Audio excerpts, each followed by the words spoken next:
A transfer should take 7 minutes. That's how long it usually takes when you're moving money inside the same banking corridor, with the same counterparties, the same trusted paperwork, the same familiar compliance officers who've been trained, quietly, not to ask the wrong questions. 7 minutes, sometimes 10. That night, it had been 38. In a private suite high above the marina, 3 men sat in the kind of silence that costs millions. No shouting, no pacing, no threats yet. Just the slow, predator-still calm of people who are used to money behaving.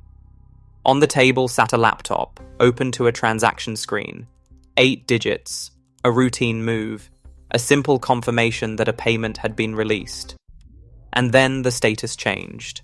Pending, not failed, not rejected, not reversed. Pending. The room didn't look like a criminal den. It looked like wealth. Clean lines, heavy curtains, a bottle of something expensive sweating in a bucket of ice. The men looked like the kinds of people who appear in business magazines and never get named in indictments. One wore a linen suit and spoke like he owned governments. One wore a watch that could buy a house and smiled too rarely. The third man wasn't dressed like either of them. No jewelry, no brand flex, a plain shirt, neat hair, wire-rimmed glasses, the kind of face that disappears in a crowd. He was the accountant. The linen suit man didn't look at the laptop. He looked at the accountant, not directly at first, just enough to let the weight of it settle. Why is it pending? The accountant leaned in, eyes scanning the screen with the calm of someone checking a weather forecast. Compliance review, he said. It happens. A normal answer. A boring answer. The sort of sentence that belongs in a bank, not in a room where people vanish for smaller inconveniences. But everyone in that suite knew what pending meant tonight. Because, dude, his transfer wasn't payroll, it wasn't rent, it wasn't a supplier invoice. It was a payment that kept a gate open for exactly 12 minutes in exactly one port, in exactly one country where inspectors were paid to look the other way. Until they weren't. A container was already rolling toward that gate. If the payment didn't clear, the gate didn't open. If the gate didn't open, the container got pulled. If it got pulled, it got scanned.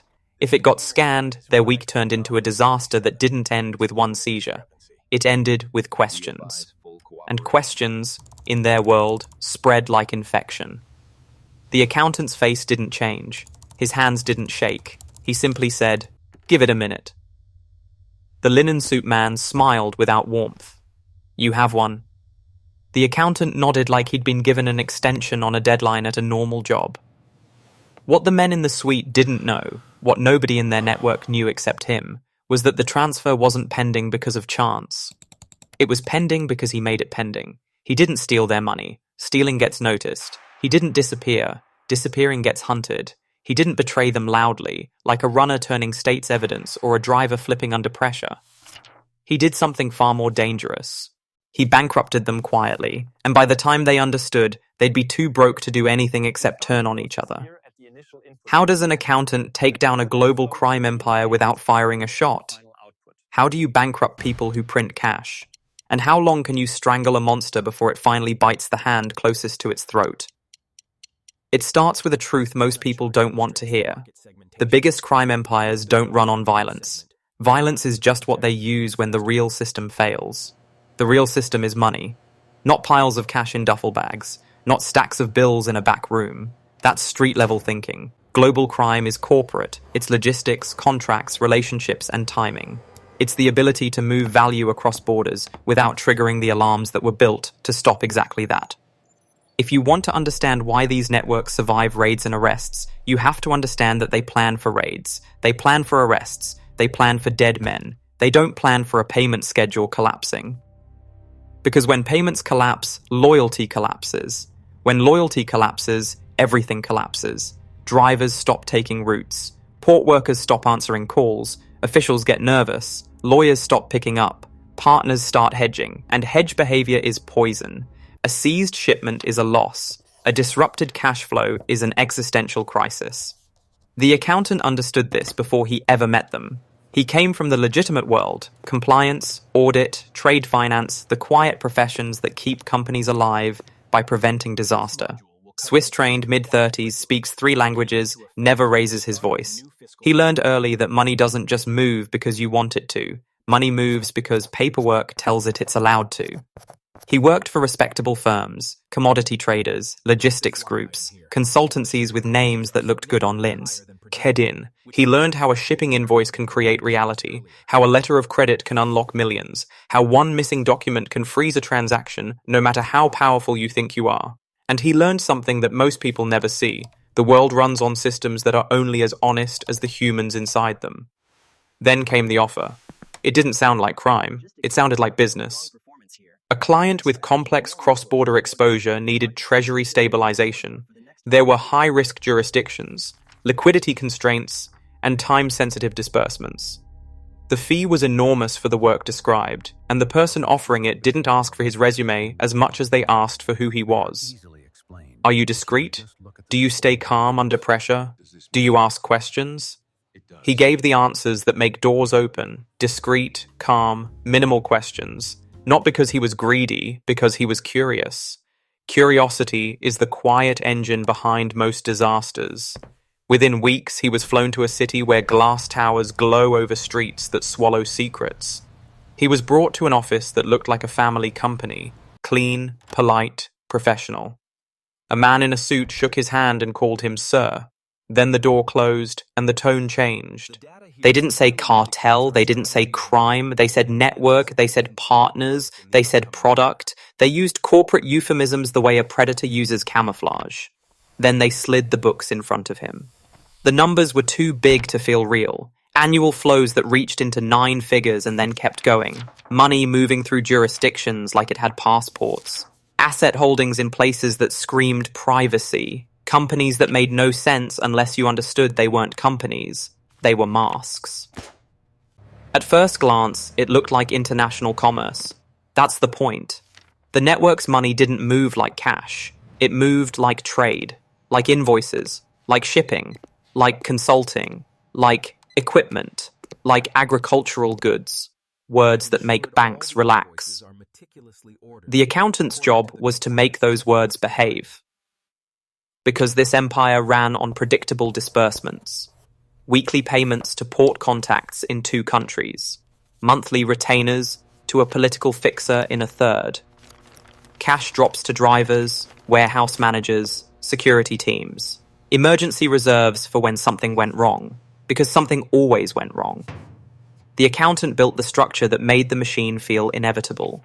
He set up treasury schedules. He mapped cash needs. He created buffers. He built layers so the network could lose one channel and still breathe.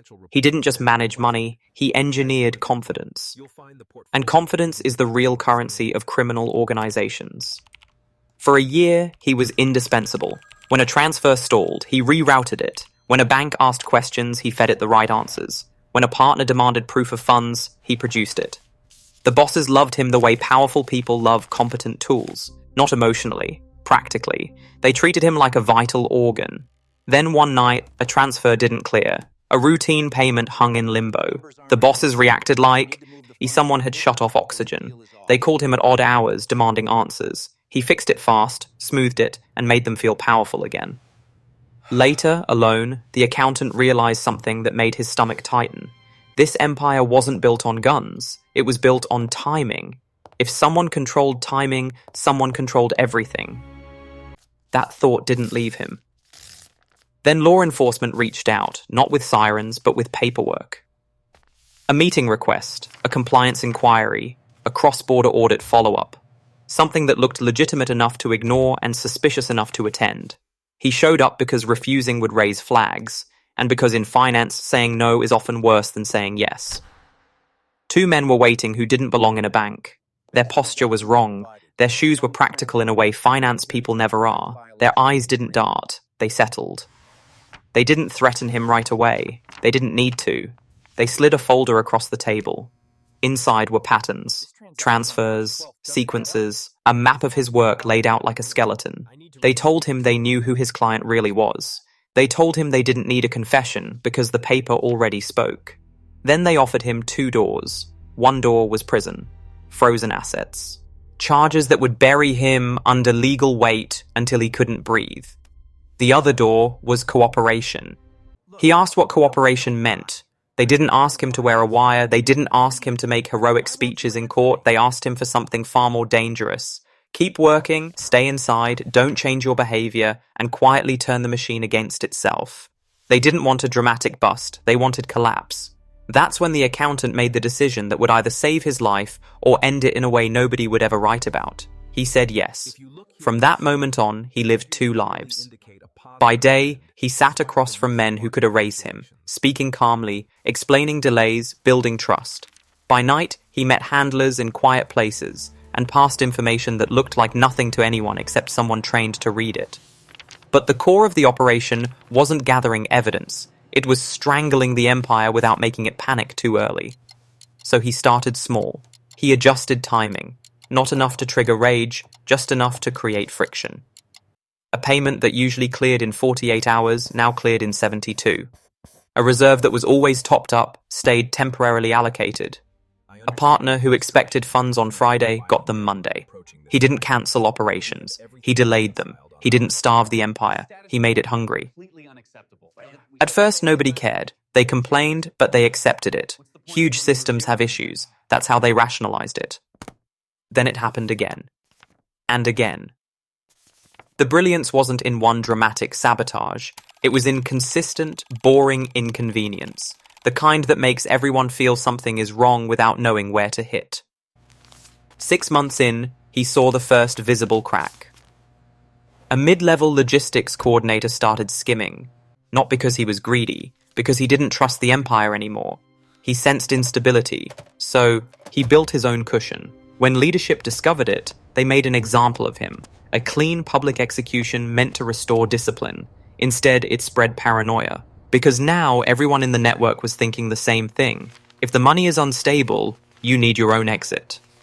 That's how internal collapse begins. Not with police, with fear of each other. The accountant watched it happen like a physician watching a fever rise. And he didn't stop. He leaned in. He introduced risk controls. The kind that sounded smart enough to justify. He insisted on new procedures, new approvals, new safeguards. To leadership, it felt like professionalization, like the empire was getting more sophisticated.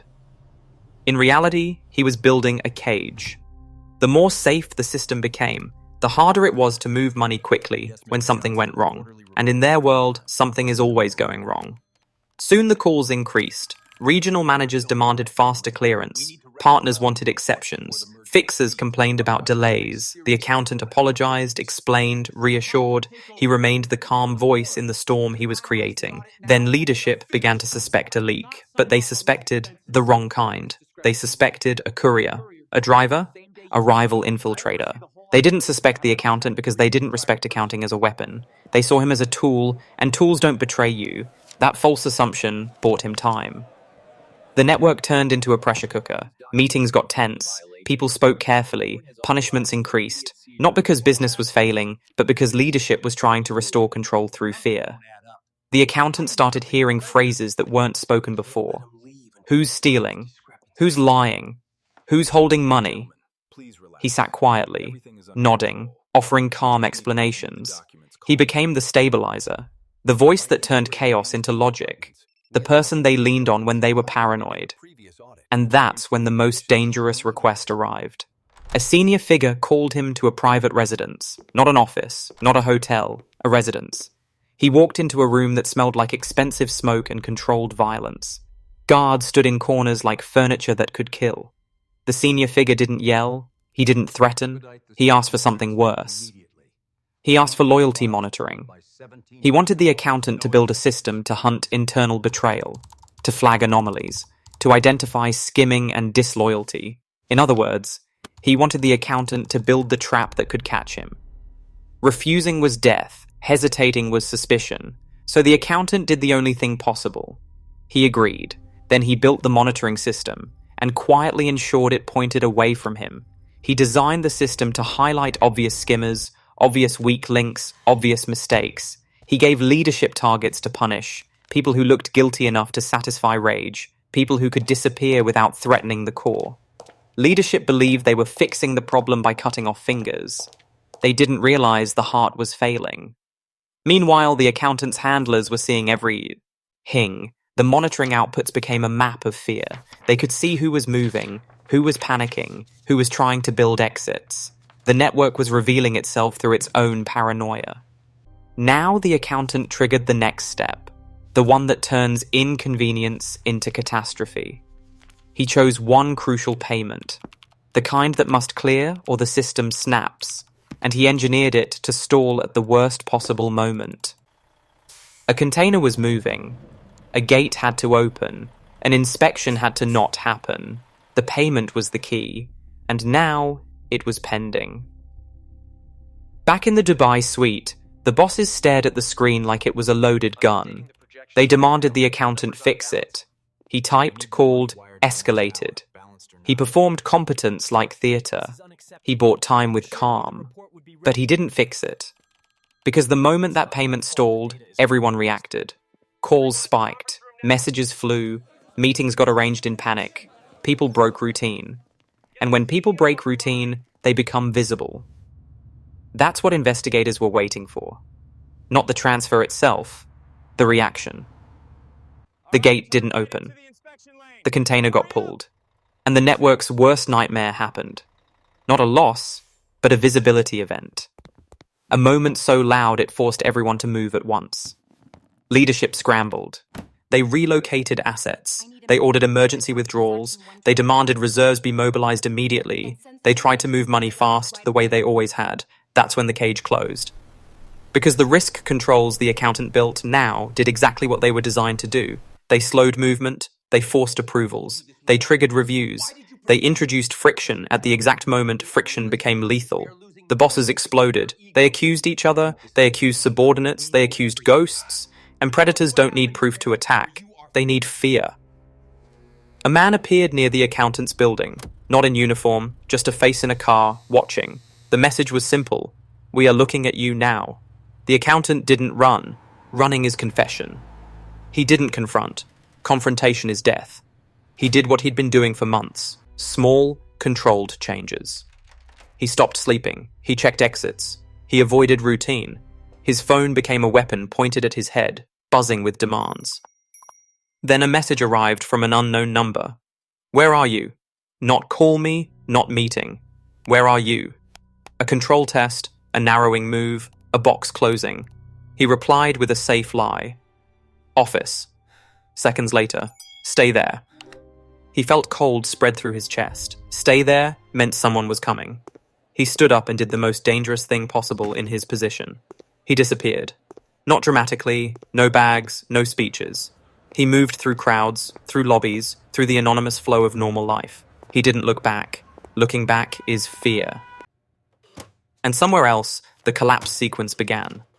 Not just raids, freezes, seizures, legal orders that cut arteries, warrants that hit partners, bank holds that turned cash into trapped water. It didn't look cinematic from the outside. It looked like paperwork. From the inside, it felt like the empire's blood turning to cement, tea. He public saw headlines and thought the empire was being defeated by force. Inside the empire, the truth was more humiliating. They were broke. Not poor in a normal sense. Poor in the criminal sense. They couldn't move money fast enough to solve emergencies. They couldn't pay the right people quickly enough to keep gates open. They couldn't buy silence at the speed silence must be bought. Without money, violence becomes a tantrum, and tantrums get you hunted. Regional leaders started defecting, not to police, to survival. They carved out smaller crews, took loyal men, and vanished into quieter markets. The big machine fractured into fragments. Fragments can't project power the way an empire can. In court, prosecutors didn't need dramatic audio. They used the language that actually convicts modern empires, patterns and flow. They showed how money funded logistics, how it bought protection, how it stitched together a machine.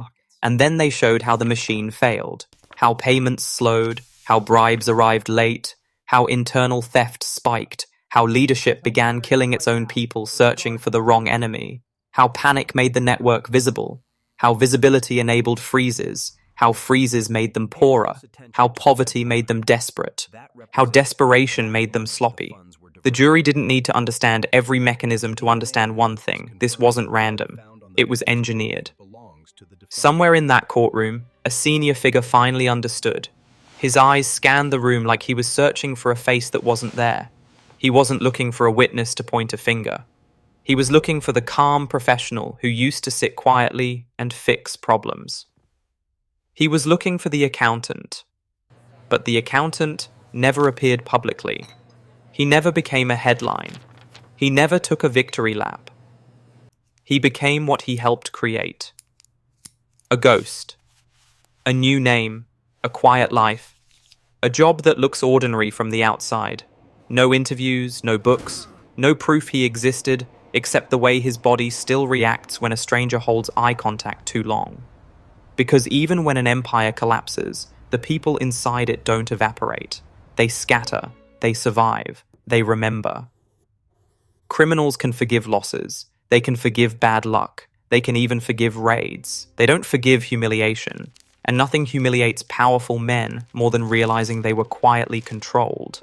That's what makes this story different. It isn't just that an empire fell, it's how it fell. It fell because the wrong person was trusted. It fell because men who believed violence was the ultimate weapon didn't respect the weapon that actually decides who lives and who dies in the modern world. Timing, access, paper. He didn't beat them with courage, he beat them with patience. He didn't need to be feared. He only needed to be essential. And if you think that's terrifying, wait until you hear what happens when the person inside the machine isn't moving money, but moving information. When a technician builds a private system for monsters and realizes the only way out is to betray it while sitting 3 feet from the men who would kill him for blinking wrong.